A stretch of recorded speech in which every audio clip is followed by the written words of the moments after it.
नमस्कार, आप देख रहे हैं क्राइम 24 आवर्स और मैं हूं आपके साथ ज्योति कनौजिया। आइए नजर डालते हैं फटाफट खबरों की ओर।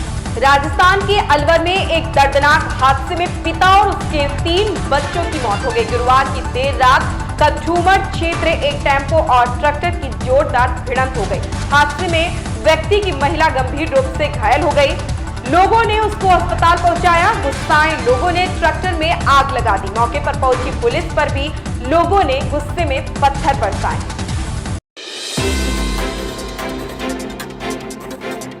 राष्ट्रीय सेवा भारती के तीसरे सेवा संगम का शुभारंभ के लिए राष्ट्रीय स्वयंसेवक संघ के सर संचालक डॉक्टर मोहन राव भागवत गुरुवार रात जयपुर पहुंचे। डॉक्टर भागवत आश्रम एक्सप्रेस ट्रेन से रात 8:15 बजे जयपुर रेलवे स्टेशन पर उतरे। इस दौरान क्षेत्र प्रचारक निम्बाराम व अन्य ने भागवत का स्वागत किया। डॉक्टर भागवत आज सुबह जयपुर में केशव विद्यापीठ जामडोली में सेवा भारती के तीसरे राष्ट्रीय सेवा संगम का उद्घाटन करेंगे।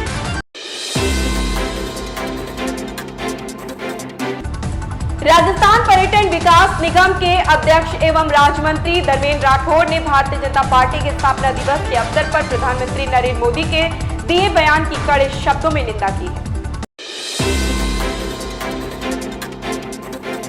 राजस्थान की गहलोत सरकार की ओर से मुख्यमंत्री चिरंजीवी दुर्घटना बीमा को लेकर लोगों को मिलने वाली सुविधाओं के बारे में जानकारी साझा की गई। इस बीमा योजना के तहत लोगों को क्या क्या और कैसे मिलेगा, इस बारे में सरकार की ओर से दुर्घटना बीमा योजना में 2023-24 के लिए प्रावधान जारी किए गए हैं। प्रदेश के नगरीय निकायों और पंचायती राज संस्थाओं में 31 जनवरी 2023 तक विभिन्न कारणों से रिक्त हुए पदों पर उपचुनाव के लिए कार्यक्रम की घोषणा कर दी गई। राज्य निर्वाचन आयोग चुनाव कार्यक्रम जारी किया है। देश में कोरोना के मामले लगातार बढ़ रहे हैं। शुक्रवार को सामने आए आंकड़ों के मुताबिक बीते 24 घंटे में 6050 कोरोना संक्रमितों की पहचान की गई है। या बीते दिन मिले नए केसों से करीब 13% ज्यादा है। देश में कोरोना के सक्रिय केस यानी उपचाराधीन मरीजों की संख्या बढ़कर 28,303 हो गई है।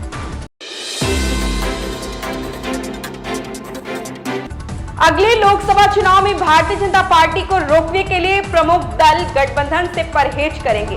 भाजपा ने जहां यूपी की सभी 8 सीटें जीतने का लक्ष्य लिया है, वहीं सपा उन्हें सभी 80 सीटों पर हराने का दावा कर रही है। दोनों के दावे उनके पक्ष में किसी बड़ी लहर से ही पूरे हो सकते हैं। सियासी गलियारों में इन दिनों कुछ मुलाकातें खास हो रही हैं। बसपा सांसद कभी प्रधानमंत्री मोदी तो कभी योगी से मुलाकात कर रहे हैं। उनकी तारीफें हो रही हैं और कई तरह की चर्चाएं भी। अमरोहा के सांसद कुंवर दानिश अली ने जब बृहस्पतिवार को प्रधानमंत्री नरेंद्र मोदी से मुलाकात की तो फिर से चर्चा शुरू हो गई।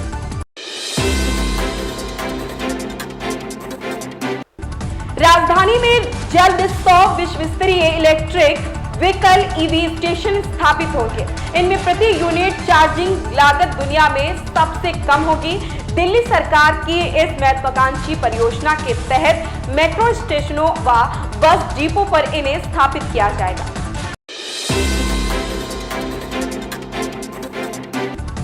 देश के प्रमुख तीर्थ स्थलों के बीच संपर्क बढ़ाने और स्थानीय अर्थव्यवस्थाओं को बढ़ावा देने के लिए केंद्र सरकार वंदे भारत ट्रेन का संचालन बढ़ाने पर फोकस कर रही है। शनिवार को प्रधानमंत्री नरेंद्र मोदी सिकंदराबाद से ही तिरुपति के बीच हुए स्पीड वंदे भारत ट्रेन के संचालन को हरी झंडी दिखाकर रवाना करेंगे। बता दें कि देश में अभी 13 रूट पर वंदे भारत एक्सप्रेस ट्रेनों का संचालन हो रहा है। इनमें से 4 रूट प्रसिद्ध तीर्थ स्थलों के। बृहन मुंबई नगर निगम ने आज एक फिल्म स्टूडियो पर कार्यवाही की है। बीएमसी ने मध्य मार्वे इलाके में अवैध रूप से बनाए गए फिल्म स्टूडियो पर बुलडोजर चला दिया है। बता दें कि यह स्टूडियो कांग्रेस नेता असलम शेख का था। इस स्टूडियो में राम सेतु और आदि पुरुष की भी शूटिंग हो चुकी है। कहा जा रहा है कि यह स्टूडियो अवैध था, इसलिए इस पर कार्यवाही की गई है। सरकार ने फेक न्यूज से निपटने के लिए गूगल, फेसबुक और ट्विटर जैसी इंटरनेट कंपनियों को भी आदेश जारी किए। देश में कई फैक्ट चेकर ने फेक न्यूज को फैलाने से रोका। वहीं अब इलेक्ट्रॉनिक्स और आईटी राज्य मंत्री राजीव चंद्रशेखर ने गुरुवार को कहा कि अगर इंटरनेट कंपनियां फैक्ट चेकर द्वारा जांच की गई गलत या भ्रामक जानकारी को अपने प्लेटफॉर्म से हटाने में विफल रहती है तो वह विशेषाधिकार खो सकती है और उस पर कार्यवाही की जाएगी। आंध्र प्रदेश के पूर्व मुख्यमंत्री किरण कुमार रेड्डी भाजपा में शामिल हो गए हैं। किरण कुमार रेड्डी ने नई दिल्ली में भाजपा की सदस्यता ग्रहण की। दक्षिण की राजनीति में अपने पैर पसारने की तैयारी कर रही भाजपा के लिए यह एक बड़ी सफलता है। किरण रेड्डी ने बीती 12 मार्च को कांग्रेस अध्यक्ष मल्लिकार्जुन खड़गे को अपना इस्तीफा भेजा था। उसके बाद से ही किरण रेड्डी के भाजपा में शामिल होने की अटकलें लगाई जा रही थी। भारत में राहुल गांधी को लेकर राजनीति जबरदस्त तरीके से जारी है। हाल ही में भाजपा नेता और केंद्रीय मंत्री ज्योतिरादित्य सिंधिया ने राहुल गांधी पर कुछ सवाल उठाए थे। इसके साथ ही कांग्रेस के पूर्व नेता गुलाम नबी आजाद ने भी राहुल गांधी को निशाना बनाया था। अब इसी के बाद कांग्रेस की ओर से दोनों नेताओं पर तीखा प्रहार किया जा रहा है। राजस्थान के मुख्यमंत्री और कांग्रेस के वरिष्ठ नेता अशोक गहलोत का एक ट्वीट सामने आया है। अशोक गहलोत ने साफ तौर पर कहा है कि सोचा नहीं था कि यह दोनों राहुल गांधी के खिलाफ इतनी नीचे स्तर की भाषा बोलने लगेंगे।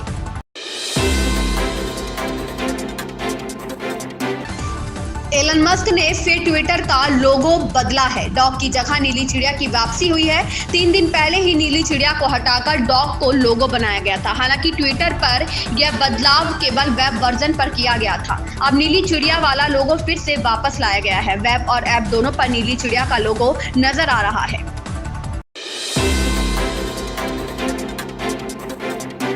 प्रियंका चोपड़ा अपनी फिल्म सिटाडेल का प्रमोशन करने के लिए मुंबई आई हुई हैं। इस दौरान प्रियंका अपनी बेटी मालती मैरी जोनस चोपड़ा के साथ मुंबई के सिद्धि विनायक मंदिर के दर्शन करने पहुंची। ट्रेडिशनल कपड़ों में प्रियंका ने अपनी बेटी को गोद में लेकर भगवान गणेश के दर्शन किए। प्रियंका अपनी बेटी के साथ पहली बार भारत आई हैं। उन्होंने अपनी बेटी को गोद में लेकर भगवान की मूर्ति की तरफ सर झुकाया और आशीर्वाद दिया।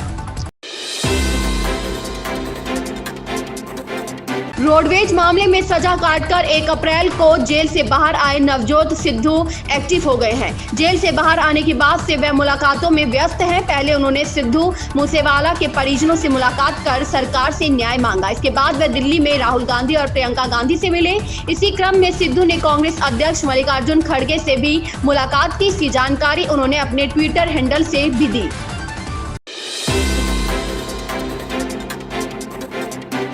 सिरसा के डबवाली रोड पर स्थित एयरफोर्स स्टेशन की दीवार पर खालिस्तान के नारे लिखे मिले हैं। मामले की जानकारी मिलते ही पुलिस अलर्ट हो गई। एयरफोर्स की ओर से अब दीवार पर लिखे गए नारों पर पेंट करवा दिया गया है। वहीं मामले की जानकारी लेने के लिए पुलिस अधीक्षक भी मौके पर पहुंचे और जायजा लिया। हालांकि दीवार पर खालिस्तान के नारे लिखने का सिख फॉर जस्टिस संगठन की ओर से जिम्मेदारी ली गई है और इस संबंध में एक वीडियो भी जारी की है। पटना मेट्रो के लिए अंडरग्राउंड सुरंग बनाने का शुभारंभ हो चुका है। मुख्यमंत्री नीतीश कुमार ने टनल बोरिंग मशीन का बटन दबाकर सुरंग की खुदाई का उद्घाटन किया। मोइनुल हक स्टेडियम में आयोजित कार्यक्रम में मुख्यमंत्री नीतीश कुमार के साथ डिप्टी सीएम तेजस्वी यादव और दिल्ली मेट्रो के पदाधिकारी भी मौजूद थे। मुख्यमंत्री और उप मुख्यमंत्री ने मिलकर पटना मेट्रो के प्रतीक चिन्ह का भी अनावरण किया। टीम बनाओ, इनाम पाओ, दांव लगाओ, किस्मत बदलो।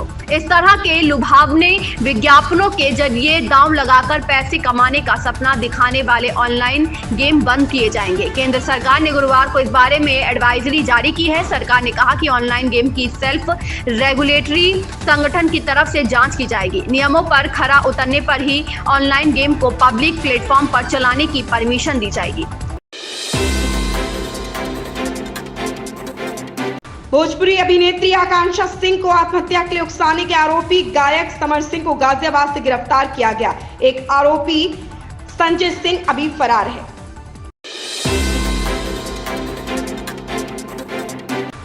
बंगाली एक्टर प्रोसेनजीत चटर्जी ने अपने हालिया इंटरव्यू में रीजनल कलाकारों को इंडस्ट्री में काम न करने को लेकर बड़ा बयान दिया है। एक्टर ने कहा कि क्षेत्रीय अभिनेताओं को इंडस्ट्री में ज्यादा काम नहीं दिया जाता, इसलिए आने वाले कलाकारों के लिए यह बेहतर होगा कि वह OTT प्लेटफॉर्म पर काम करें।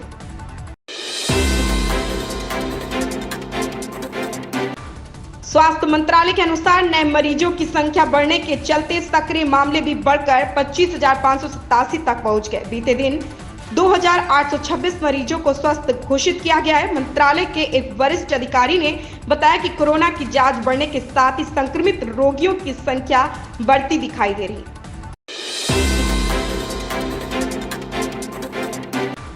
मनीष सिसोदिया ने जेल से देश के नाम चिट्ठी लिखकर प्रधानमंत्री नरेंद्र मोदी के पढ़े लिखे होने का सवाल उठाया है। सिसोदिया ने कहा, अपनी चिट्ठी में कहा है कि प्रधानमंत्री का कम पढ़ा लिखा होना देश के लिए बेहद खतरनाक है। सिसोदिया ने लिखा है कि प्रधानमंत्री मोदी विज्ञान की बातें नहीं समझते, वे शिक्षा का महत्व नहीं समझते। पिछले कुछ वर्षों में उन्होंने 60,000 स्कूल बंद किए। भारत की तरक्की के लिए पढ़ा लिखा PM होना बेहद जरूरी है। ताइवान के राष्ट्रपति त्साई इंग-वेन की अमेरिका यात्रा से चीन बौखलाया हुआ है। ताइवानी राष्ट्रपति ने अमेरिकी रिपब्लिकन हाउस के अध्यक्ष केविन मैककार्थी से मुलाकात की तो चीन और भड़क गया। खुन्नस निकालने के लिए चीन ने अमेरिका के खिलाफ कार्रवाई करनी शुरू कर दी है।